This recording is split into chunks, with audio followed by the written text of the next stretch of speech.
میں new York کے شہر میں رہائش پذیر ہوں۔ الحمدللہ میرا بہت اچھا کاروبار چل رہا ہے اور میرے خیال میں میری کامیابی کی سب سے بڑی وجہ مخلوق خدا سے محبت ہے۔ جب سے میں نے یہاں آ کر کاروبار شروع کیا ہے، میری عادت بنی ہوئی ہے کہ ہر چھٹی والے دن میں لاوارث بچوں کے ادارے میں جا کر ان کے ساتھ وقت ضرور گزارتا ہوں۔ اس طرح بچے بھی خوش ہو جاتے ہیں اور میرا وقت بھی بہت اچھا گزرتا ہے۔ آخری بار جب میں ان بچوں کے ساتھ وقت گزار کر باہر نکل رہا تھا تو مجھے میرا ایک امریکن دوست مل گیا۔ اس نے مجھ سے یہاں آنے کی وجہ پوچھی تو میں نے صاف صاف بیان کر دی۔ پھر میں نے اپنے امریکن دوست سے پوچھا کہ وہ کدھر جا رہا ہے۔ اس نے بتایا کہ اس کی ماں اولڈ ہوم میں رہتی ہے اور وہ اس کے لیے کچھ پھل لے کر جا رہا ہے۔ میرے امریکن دوست کا نام جون ہے۔ جون نے مجھے بھی ساتھ چلنے کی دعوت دی۔ ٹائم نہ ہونے کے باوجود میں اپنے دوست کی خلوص کو ٹھکرا نہ سکا اور جون کے ساتھ اس کی ماں سے ملنے چل دیا۔ راستے میں نے جون کی ماں کے لیے پھولوں کے 2 گچھے بھی خرید لیے۔ جب ہم اولڈ ہوم میں داخل ہوئے تو وہاں ایک طرف عیسائی لوگوں کے لیے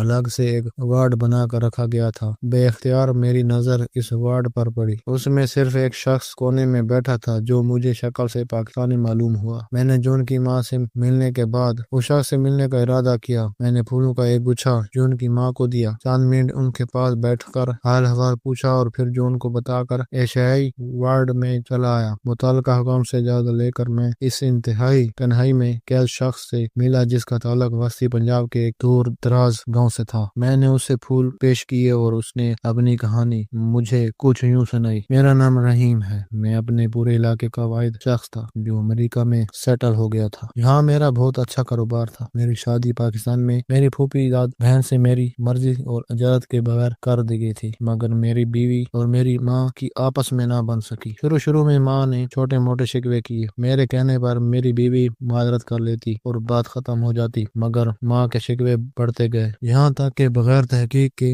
ماں کی بات پر یقین کر کے میں نے بیوی پر ہاتھ اٹھانا شروع کر دیا۔ میری بیوی مجھ سے مار کھانے کے بعد روتی دھوتی میری ماں کے پاؤں پکڑ لیتی جو اس کی جان بخشی ہو جاتی۔ میں شادی کے 4 ماہ بعد واپس امریکہ آ گیا، مگر فون پر بھی میری ماں مجھ سے بدتمیزی بیوی لانے کا شکوہ کرتی ہے رہتی۔ 6 ماہ گزار کر میں پھر چھٹی پر گیا۔ میری امریکہ ایک بیٹی بھی پیدا ہوئی۔ میں نے ساری فیملی کو کہا کہ میری بیوی سے بائیکاٹ کر دے۔ میں نے خود بھی اپنی بیوی اور بیٹی کو بلانا چھوڑ دیا۔ کچھ عرصہ پاکستان اپنے گھر میں رہ کر میں واپس امریکہ آیا تو ایک دن ماں نے میری بیوی کے ایک قریبی رشتہ دار کا نام لیتے ہوئے بتایا کہ انہوں نے اس آدمی کو میری بیوی کے کمرے سے نکلتے ہوئے دیکھا ہے۔ یہ بات صرف میرے لیے نہیں بلکہ کسی بھی مرد کے لیے بہت بڑی بات تھی، کیونکہ بات میری ماں کہہ رہی تھی، اس لیے بغیر تحقیق کے میں نے یقین کر لیا۔ لہٰذا میں نے فوراً فیصلہ کر لیا کہ پاکستان جا کر اپنی بیوی کو اس کی غلطی کی شدید ترین سزا دوں گا اور اس کے بعد طلاق دے دوں گا۔ اپنے فیصلے کو حقیقت کا روپ دینے کے لیے میں نے بغیر کسی کو بتائے سردیوں کی صبح 3:30 بجے گھر پہنچا۔ سب سے پہلے سیدھا بیوی کے کمرے میں گیا اور انتظار کرنے لگا کہ وہ سلام پھیر لے تو اس پر ہاتھ اٹھاؤں، مگر جب اس نے بہت طویل پہلا سجدہ کیا تو مجھ سے انتظار نہ ہوا۔ جب وہ دوسرے سجدے میں گئی تو میں نے زوردار لاش سے اس کے پسلیوں پر ماری اور وہ درد کی شدت سے دھڑام سے گر گئی۔ میں نے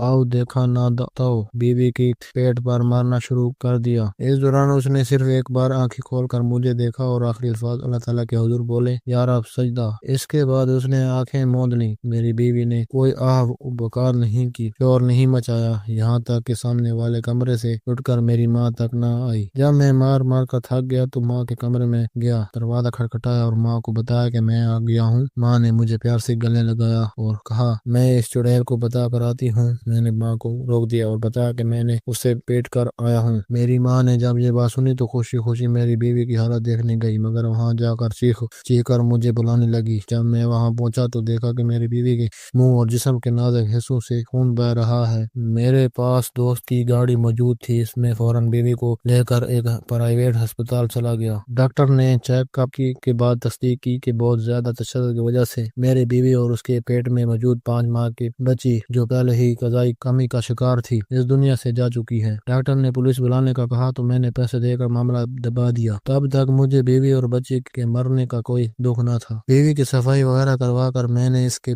میکے والوں کو اطلاع دے دی۔ ان لوگوں کو مجھ پر شک تھا کہ میں مجرم ہوں، مگر انہیں یقین تھا کہ میری دولت مجھے بچا لے گی، وہ لوگ میرا مقابلہ نہیں کر سکتے، لہٰذا وہ چھپ کر گئے۔ انہوں نے میری پہلی بیٹی کو ساتھ لے جانا چاہا تو میں نے خوشی خوشی اجازت دے دی۔ میں واپس امریکہ آ گیا، یہاں آ کر ایک امریکن عورت سے شادی کر لی، آہستہ آہستہ سارا بزنس بیوی کے نام کر دیا، اور پھر ایک دن میری امریکن بیوی نے مجھ سے طلاق لینے کا فیصلہ کر لیا۔ میں نے غصے میں آ کر بیوی کو دھکا دے دیا، جس کی وجہ سے عدالت نے میری بیوی کو مجھ سے طلاق دلوا دی، اور صرف ایک دھکے کے جرم میں مجھے 6 سال کی قید کی سزا ہوئی، کیونکہ بیوی نے عدالت میں جھوٹ بولا تھا کہ میں نے بہت عرصے سے اسے قید کر کے گھر میں رکھا ہوا ہے۔ آس پاس کے لوگوں نے بھی میری بیوی کو حمایت کی گواہی دے دی۔ یوں اللہ نے مجھ سے وہ پیسہ بھی لے لیا جس کی بل پر میں قتل کر کے بھی بچ گیا تھا، اور مجھے جیل میں کی سزا بھی ہو گئی۔ جیل میں ہی مجھے دوسرے قیدیوں کی شکایت کی وجہ سے پاگل قرار دیا گیا تھا۔ جیل کی سزا پوری نہیں ہوئی تھی کہ مجھے 5 سال کے لیے دماغی اسپتال بھیج دیا گیا۔ وہاں سے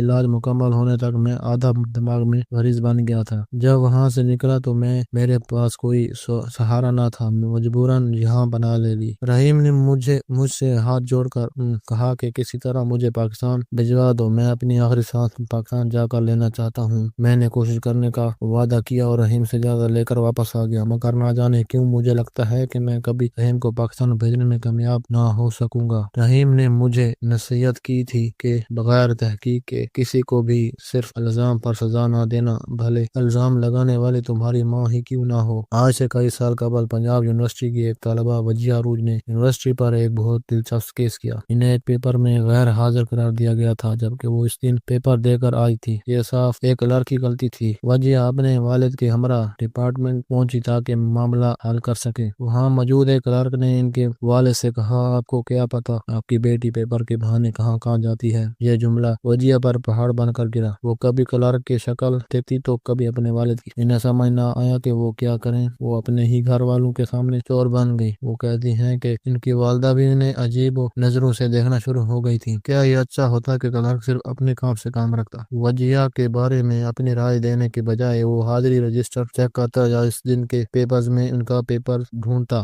لیکن اس نے اپنے کام کے بجائے وجیہ کے بارے میں رائے دینا زیادہ ضروری سمجھا، زیر سوچے بغیر کہ اس کا یہ جملہ وجیہ کی زندگی کس قدر متاثر کر سکتا ہے۔ وجیہ نے یونیورسٹی پر کیس کرنے کا فیصلہ کیا۔ اس کیس میں ان کا ساتھ ان کے والد نے دیا۔ کیس درج ہونے کے 4 ماہ بعد یونیورسٹی نے اپنی غلطی تسلیم کرتے ہوئے عدالت میں ان کا حل شدہ پیپر پیش کر دیا، لیکن معاملہ اب ایک ڈگری سے کہیں بڑھ گیا تھا۔ وجیہ نے یونیورسٹی سے اپنے کردار پر لگے دھبے کا جواب مانگا۔ یہ قانونی جنگ 17 سال چلتی رہی۔ گزشتہ سال عدالت نے وجیہ کے حق میں فیصلہ سنایا اور یونیورسٹی کو 8 لاکھ روپے جرمانہ ادا کرنے کا حکم دیا۔ وجیہ تو جرات مند تھی، معاملہ عدالت تک لے گئی۔ ہر لڑکی ایسا نہیں کر سکتی، خاندان کی عزت ان کے بڑھتے قدم تھام لیتی ہے، ورنہ یقین مانیے ہم میں سے ہر کوئی عدالت کے چکر کاٹتا پھرتا اور اپنے منہ سے کسی لڑکی کے بارے میں نکلے ایک جملے کی وضاحت دیتا پھرتا۔ وجیہ کے والدین نے ان کی ڈگری مکمل ہوتے ہی ان کی شادی کر دی۔ انہیں ڈر تھا کہ بات مزید پھیل گئی تو کہیں وجیہ کی رشتہ